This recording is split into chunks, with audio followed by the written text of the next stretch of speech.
রবিবার বিকেলে নওদার আমতলায় নওদা ব্লক কংগ্রেসের জনসভায় বহরমপুর সাংসদ তথা লোকসভার বিরোধী দলনেতা অধীর রঞ্জন চৌধুরী কি বললেন শুনুন।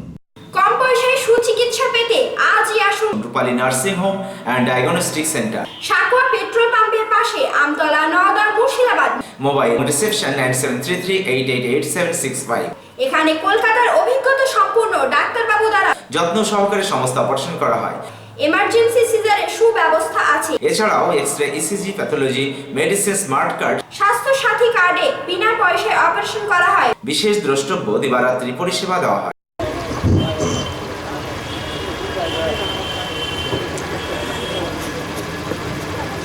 কংগ্রেসের ডাকা আজকের এই সভায় উপস্থিত এই এলাকার শ্রদ্ধেয় গুরুজন ব্যক্তিবর্গ, শ্রদ্ধেয়া মাতৃমণ্ডলী, মা, বোন, ভাবি, বুবু, আপা, বন্ধু, সহকর্মী সকলকে আপনাদের এই উচ্ছ্বাস, উদ্দীপনা,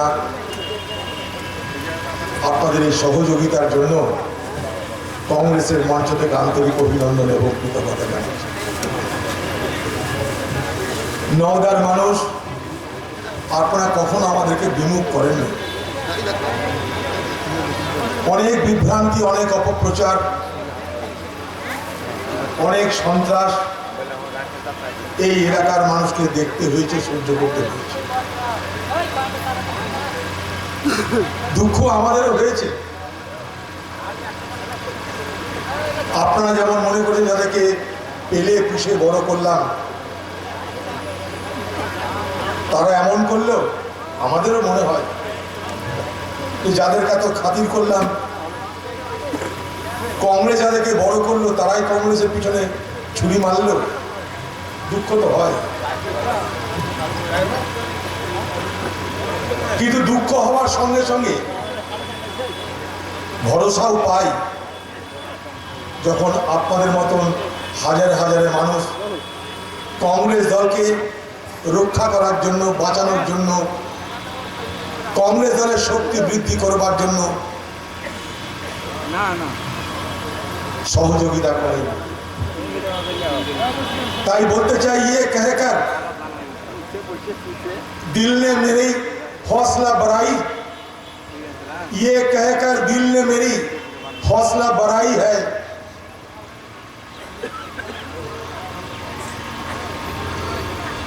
गम की दुख से आगे खुशी की साए है। অর্থাৎ দুঃখের সময় মনে হয় দুঃখের চড়া রৌদ্রে হারিয়ে যাবে, কিন্তু দুঃখের চড়া রৌদ্রের মধ্যে কি দেখতে পাই, যে ছায়াটা এগিয়ে চলেছে, সেই ছায়াটা কি খুশির ছায়া। আমার হৃদয়টা এ কথা বলে, আপনাদের উপস্থিতি এ কথা বলে। ये कहकर दिल ने मेरे हौसला बढ़ाई है, আমার হিম্মত বাড়িয়েছে, আমার বিশ্বাস বাড়িয়েছে।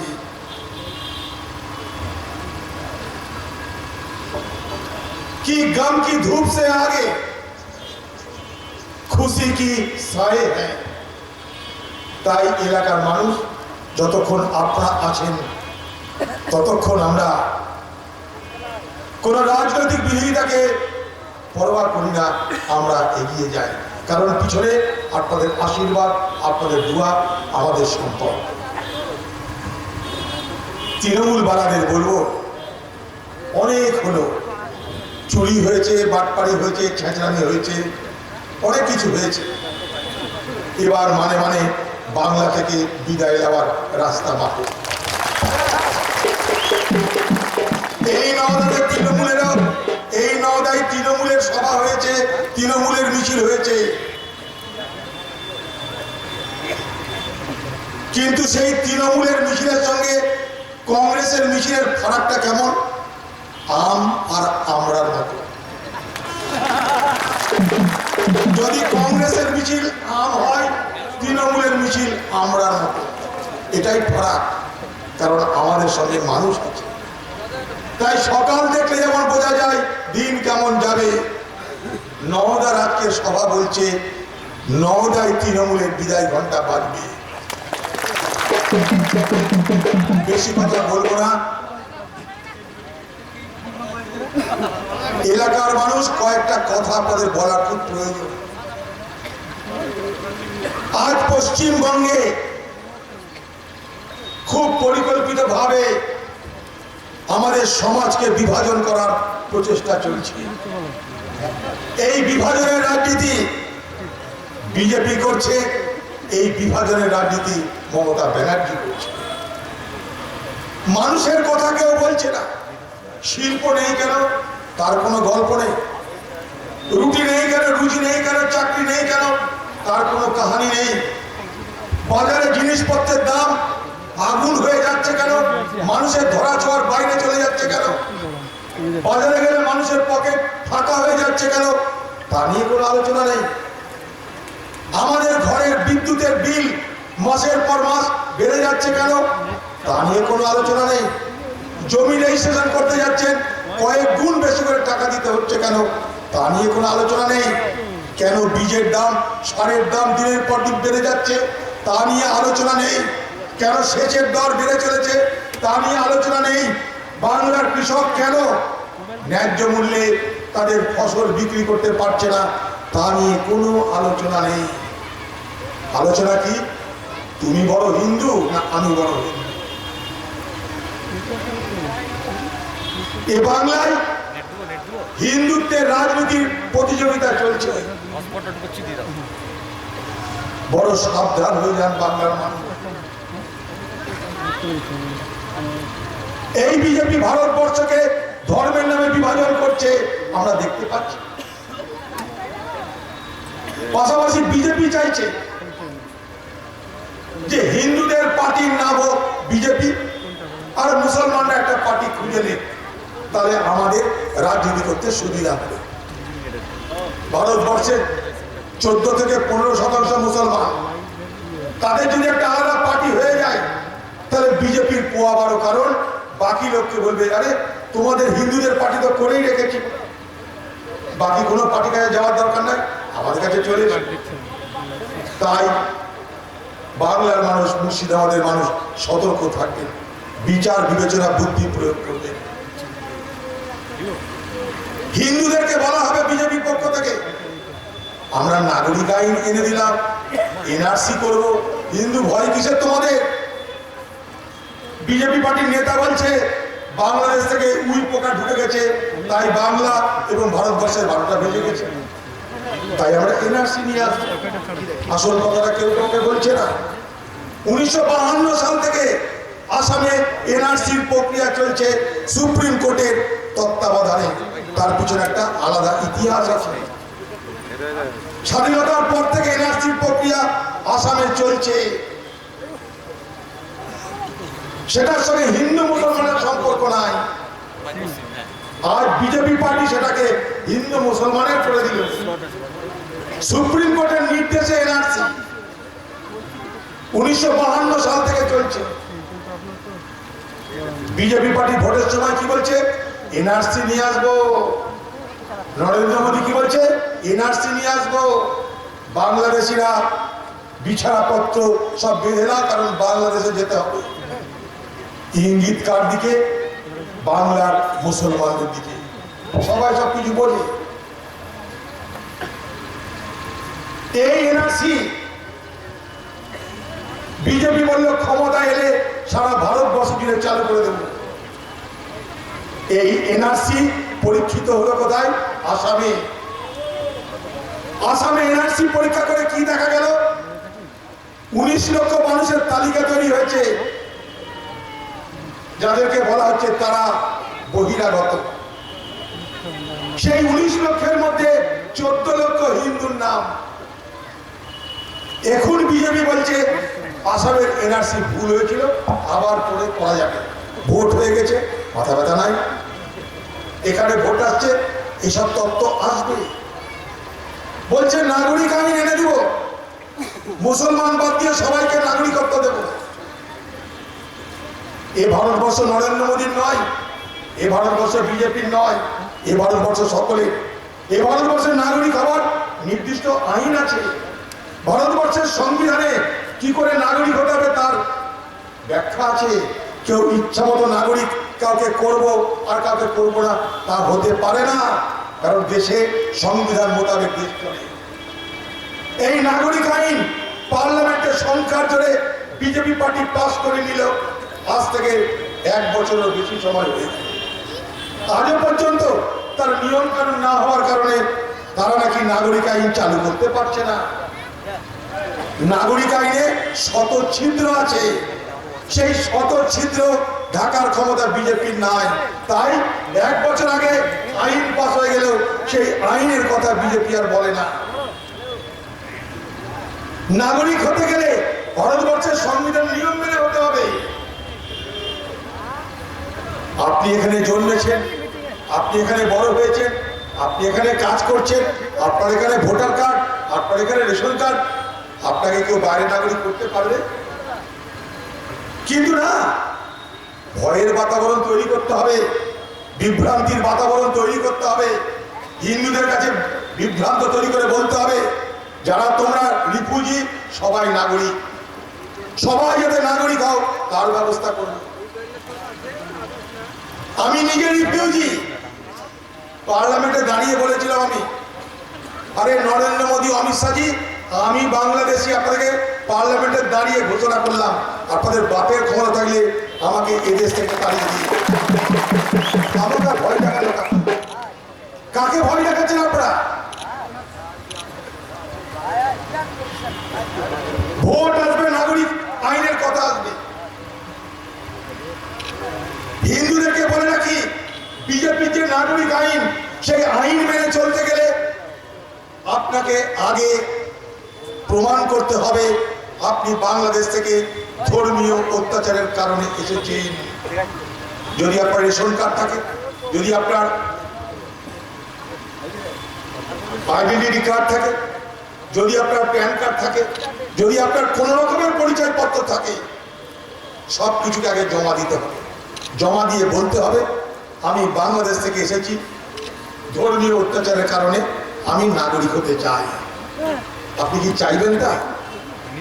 আপনার আইডেন্টিটি কার্ড, আপনার ভোটার কার্ড আপনি কি সব জমা দেবেন? আপনার রেশন কার্ড আপনি কি সব জমা দিয়ে বলবেন যে আমি বাংলাদেশ থেকে ধর্মের কারণে অত্যাচারিত হয়ে এসেছি, আমি এখন নাগরিক হতে চাই?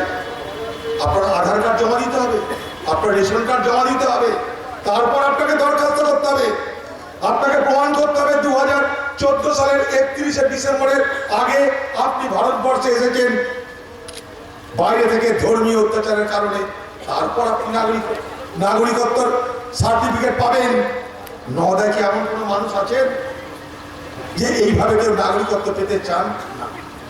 সেটা বিজেপিও জানে। তাই 1 বছর আগে নাগরিক আইন পাস করিয়েও নিয়ম তৈরি হয়নি, এই বাহানা দিয়ে আজও তা ভারতবর্ষে রূপায়িত হলো না। আমি বিজেপিকে 2টো প্রশ্ন করেছিলাম পার্লামেন্টে, যে আপনাদের এতই এনআরসি করার শখ, তা যদি সত্য হয় তাহলে বিজেপি শাসিত রাজ্যগুলোতে কেন এনআরসি করা হচ্ছে না? বিজেপি শাসিত রাজ্যতে কেন এনআরসি হলো না? 1। 2 নম্বর, ভারতবর্ষে কতজন আছে যে আপনার এই নিয়ম মেনে নাগরিক হতে চায়, তার তালিকা প্রকাশ করা হোক? একটাও দিতে পারে। এগুলো সব ভোটের রাজনীতির রসদ। বাংলার মানুষ বিভ্রান্ত হবেন না। এই ভারতবর্ষের কংগ্রেস যখন ভারতবর্ষ দেশটা স্বাধীন হলো, ভবিষ্যতের কথা মাথায় রেখে সব মানুষের, সব ধর্ম বর্ণের মানুষের তাদের সুরক্ষার ব্যবস্থা করে আমরা রক্ষা কবচ তৈরি করেছিলাম, যে রক্ষা কবচের নাম ভারতবর্ষের সংবিধান। অতএব মোদী কেন, মোদী, শাহ, গোটা বিজেপি পার্টি সবাই চাইলেও যা খুশি তাই এই দেশে করা যায় না। আমি আগে বলছি, বিজেপি পার্টিকে চ্যালেঞ্জ করে যে একটা পশ্চিমবঙ্গ থেকে একটা মানুষকে আপনারা এনআরসি তালিকায় বাইরে পাঠিয়ে পেরেছেন, একটা আপনারা আপনাদের নাগরিক আইন প্রয়োগ করে একজন মানুষকে আপনারা বাংলাদেশ পাঠাতে পেরেছেন, আজ কেন কোনোদিন পারবেন না? কারণ সবটাই ভুয়ো, সবটাই ভ্রান্ত, সবটাই মানুষকে ধোঁকা দেওয়া, প্রতারিত করা আর সাম্প্রদায়িক সম্প্রীতিকে নষ্ট করে সাম্প্রদায়িক উত্তেজনা তৈরি করে ভোটের বাক্স পূরণ করা, এটাই আপনাদের লক্ষ্য। কিন্তু আজ যখন কৃষক গোটা দিল্লিকে ঘিরে রেখেছে, তখন বিজেপি পার্টির মাথা ব্যথা হয় না? কেন কৃষক আন্দোলন করছে তা নিয়ে বিজেপি পার্টির কর্মীদের মাথা ব্যথা হয় না?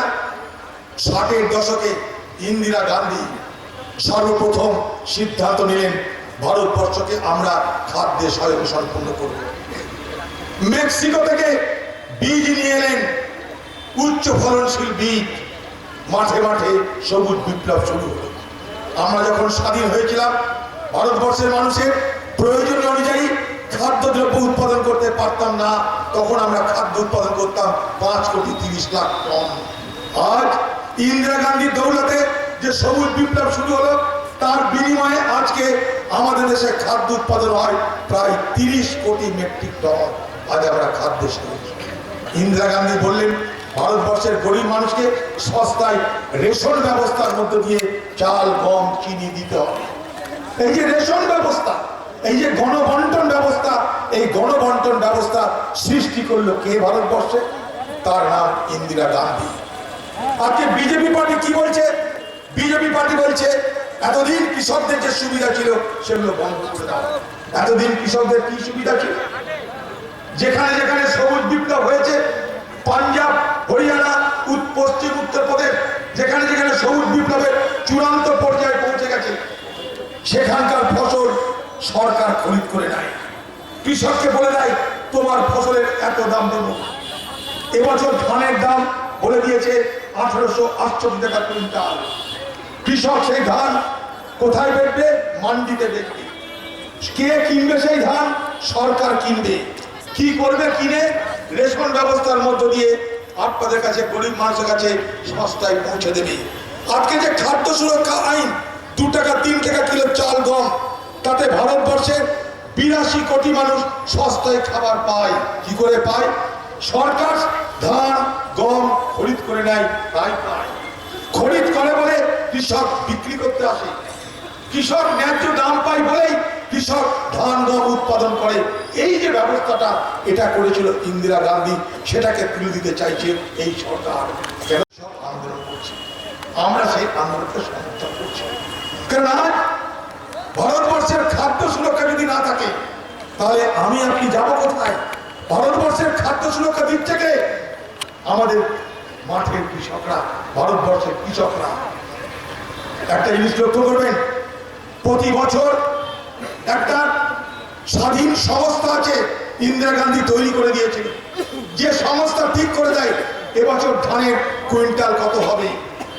এবছর ধানের কুইন্টাল হয়েছে 1868 টাকা। এই টাকা কেন্দ্রকে দিতে হবে রাজ্যকে, রাজ্য ধান খরিদ করবে। এরকম 23টা ফসল খরিদ করা হয় সস্তায় এবং ন্যায্য দামে, সরকারের সহায়তায়। তার মধ্যে একটা হলো ধান। এবছর ধানের কুইন্টাল 1868 টাকা। এই বাংলায় পাওয়া যায়? এ বাংলায় পাওয়া যাবে না। এ বাংলায় এসবের কোনো গল্প হয় না। এ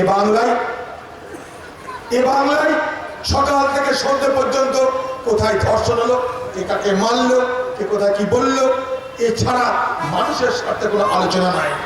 ভোট চলে এসছে, এখন নতুন নতুন আলোচনা আসছে বাজারে। কিছুদিন আগে বললো দিদিকে বলো, দিদিকে বললে সব সমস্যার সমাধান।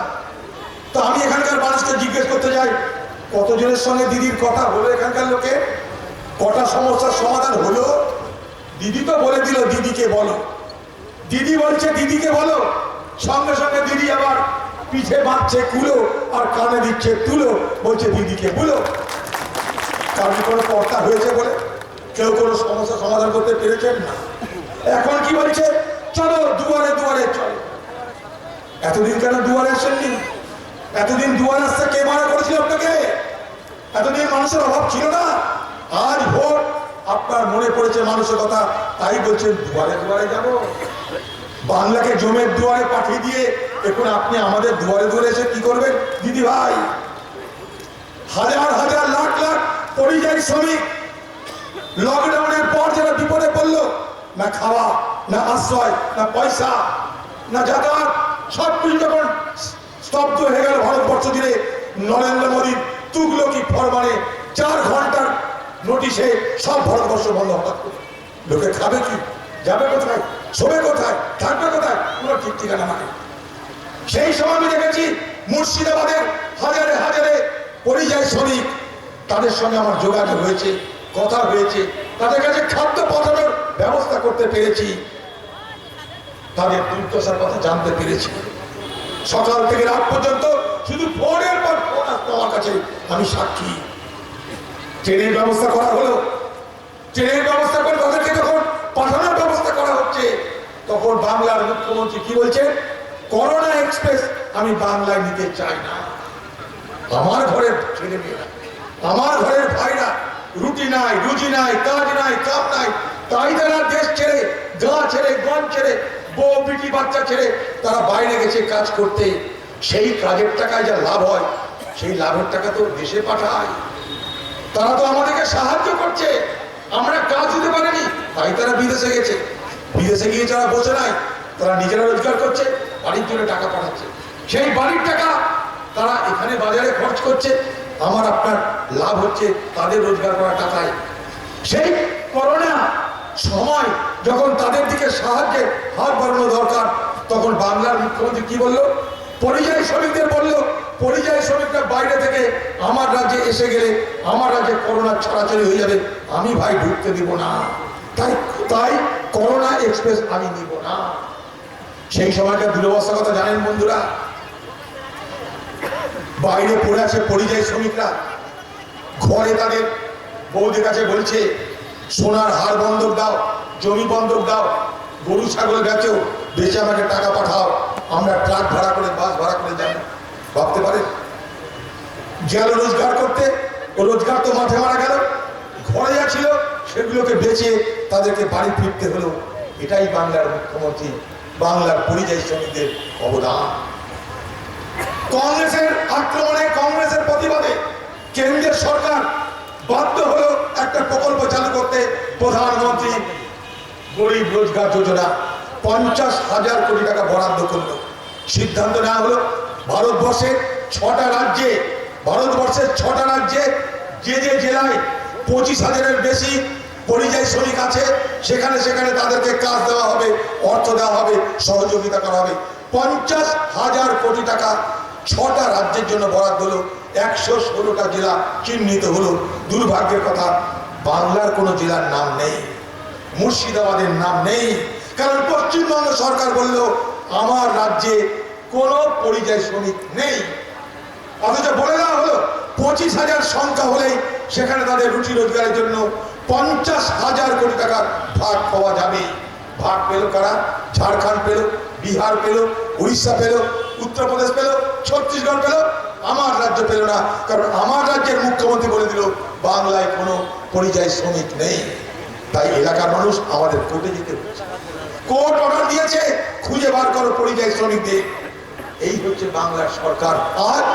আজ তিনি দুয়ারে দুয়ারে আসছেন কি বলতে, তোমাদের স্বাস্থ্যের জন্য চিন্তা নাই, স্বাস্থ্যের জন্য যত টাকা লাগে আমি দিব, 5 লাখ টাকা করে দিব।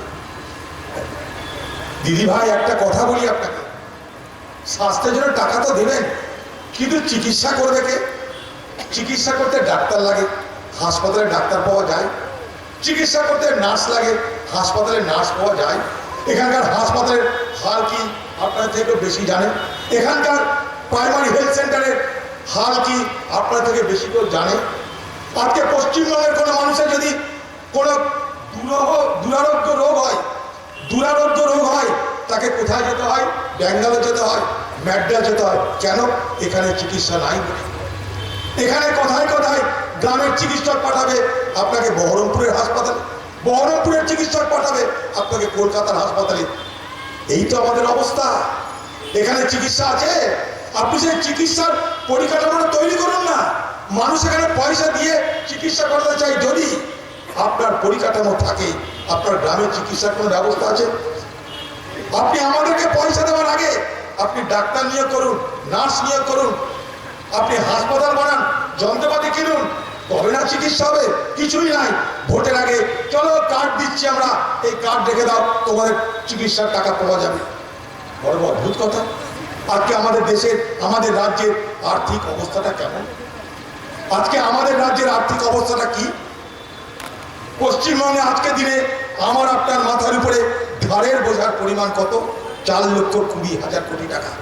কালকে যদি আপনার বাড়িতে একটা বাচ্চা শিশু জন্মগ্রহণ করে, পৃথিবীর আলো বাতাস দেখার আগে তার মাথার উপরে ধারের বোঝার পরিমাণ 50,000 টাকা। কোথায় আমাদের ছাই ফেলতে ভাঙাগুলো অবস্থা? আমাদের রুটি নাই, রোজগার নাই, শিল্প নাই, কামাই নাই, কিছু নাই, ফসলের ন্যায্য দাম নাই, বাজারে আগুন। আপনি আমাদেরকে এমন স্বপ্ন দেখাচ্ছেন, আপনার কার্ড দিচ্ছেন জনে জনে, মনে হচ্ছে ক্ষমতায় আপনাকে আবার নিয়ে এলে আমাদের হালুয়া, পোলাও, বিরিয়ানি, কুরবানি ছাড়া আর কিছু খাওয়াই দরকার নাই। আমরা 5 স্টারে থাকবো, হালুয়া খাবো, বিরিয়ানি খাবো, পোলাও খাবো, ফিরনি খাবো আর আরাম করে ঘুরবো। আপনার রিপোর্ট কার্ড সে কথাই বলছে, কোনো অভাব নাই। যদি রিপোর্ট কার্ডটা পরে যে কার্ড আপনাদের দিচ্ছে, সেই কার্ড যদি দেখেলেন তাহলে দেখবেন আপনার জীবনে কোনো অভাব নাই। ভোটের আগে আপনি রিপোর্ট কার্ড দিচ্ছেন দিদি ভাই। আপনার রিপোর্ট কার্ডে কি কথা বলেছেন যে আজ বাংলায় বিজেপি পার্টির শক্তি বৃদ্ধির কারণে সব থেকে বড় অবদান আমি মমতা ব্যানার্জির। 99 সাল এই পশ্চিমবঙ্গে নির্বাচনী আতাত বিজেপি পার্টির সঙ্গে কে করলো? বাংলার মুখ্যমন্ত্রী মমতা ব্যানার্জি। বিজেপি পার্টিকে প্রথম দুটো এমপি সিট জেতালো কে? বাংলার মুখ্যমন্ত্রী মমতা ব্যানার্জি। দিল্লিতে অটল বিহারী বাজপেয়ী এনডিএ সরকার, বিজেপি সরকার, সেখানকার মন্ত্রীর নাম মমতা ব্যানার্জি, মন্ত্রক রেল মন্ত্রক।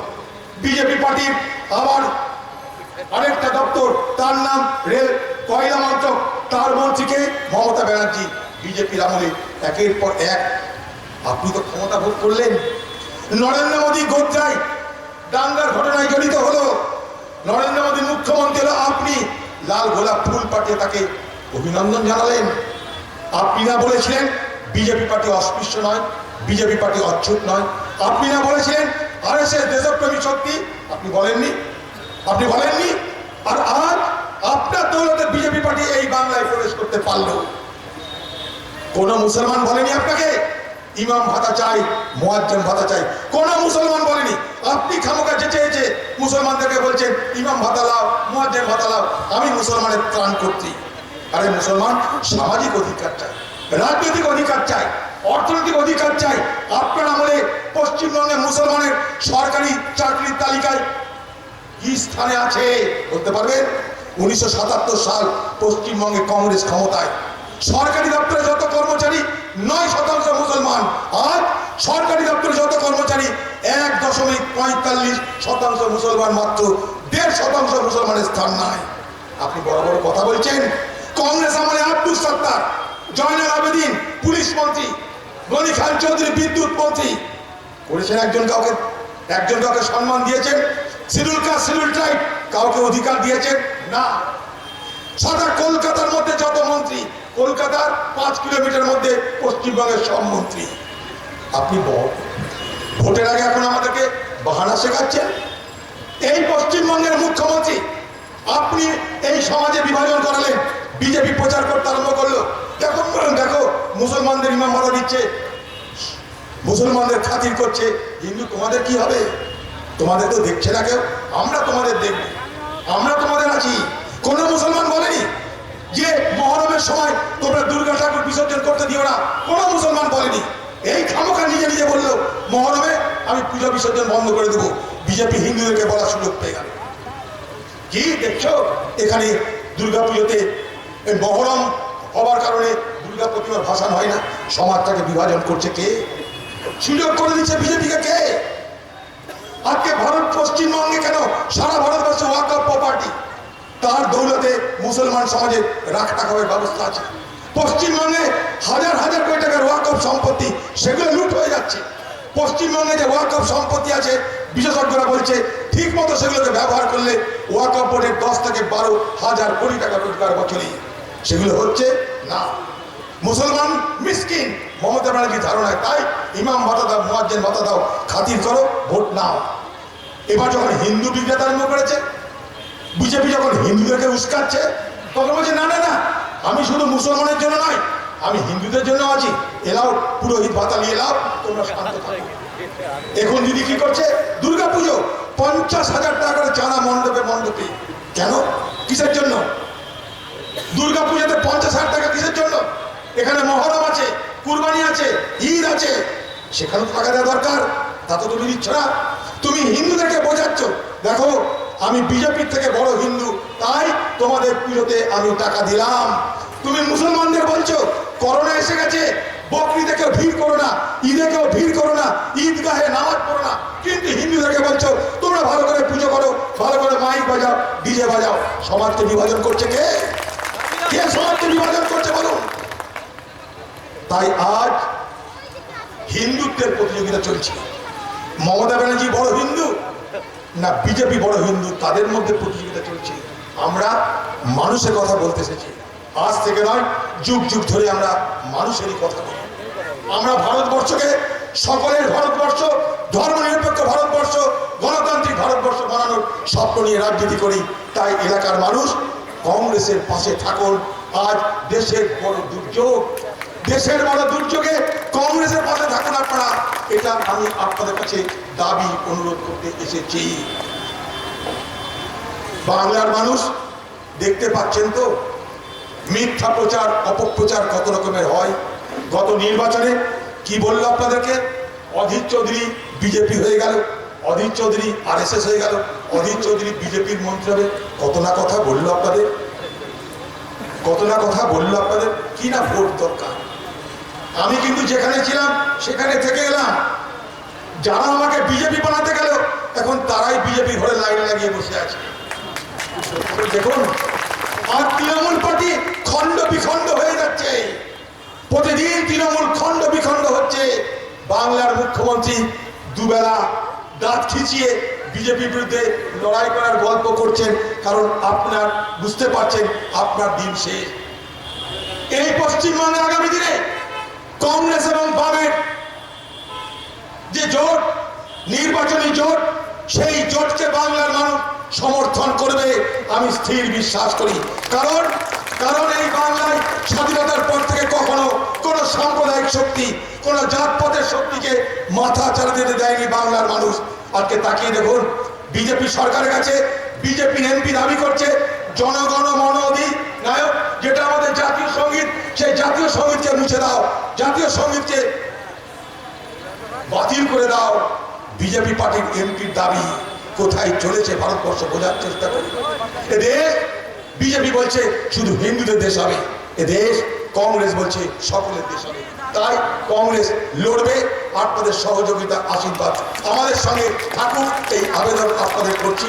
জানি অনেক বেলা হয়ে যাচ্ছে, আপনাদের নামাজের সময় হয়ে যাচ্ছে, তাই আমি আমার বক্তব্য দীর্ঘায়িত না করে শুধু একটা কথা বলতে চাই, হাজার बरस गिरे लाख आधिया उठे, जो फूल खिलने वाला है वो खिल के रहेंगे। আপনাদের সঙ্গে আমাদের সম্পর্ক আত্মীয়তা, বন্ধুত্ব, ভ্রাতৃত্বের। তাই আপনাদের সঙ্গে মিলেমিশে নওদা বাঁচাবো, মুর্শিদাবাদ বাঁচাবো, বাংলা বাঁচাবো, ভারত বাঁচাবো। জয় হিন্দ, বন্দে মাতরম।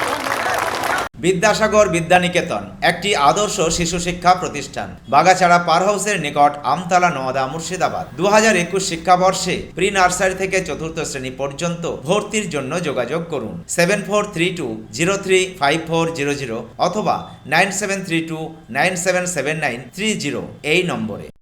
AHM engineering consultancy and construction, 7 বছরের অভিজ্ঞতা সম্পন্ন ইঞ্জিনিয়ার আনোয়ার হোসেন মালিত্তা। ঠিকানা আমতলা, নিমতলা মোড়, নওদা, মুর্শিদাবাদ। এখানে বাড়ির plan estimate, building contract, labour contract, এছাড়াও হাউস বিল্ডিং লোনের প্ল্যান এস্টিমেট করা হয়। যে কোনো সরকারি ও বেসরকারি প্রজেক্টের জন্য যোগাযোগ করুন 9614237356 অথবা 7031608383 এই নম্বরে। সাবস্ক্রাইব করুন AB24 নিউজ চ্যানেলটিকে, অবশ্যই বেল আইকনটিকে প্রেস করুন। সবার আগে তাজা খবরের আপডেট পেতে লাইক করুন, শেয়ার করুন এবং দেখতে থাকুন AB24 নিউজ।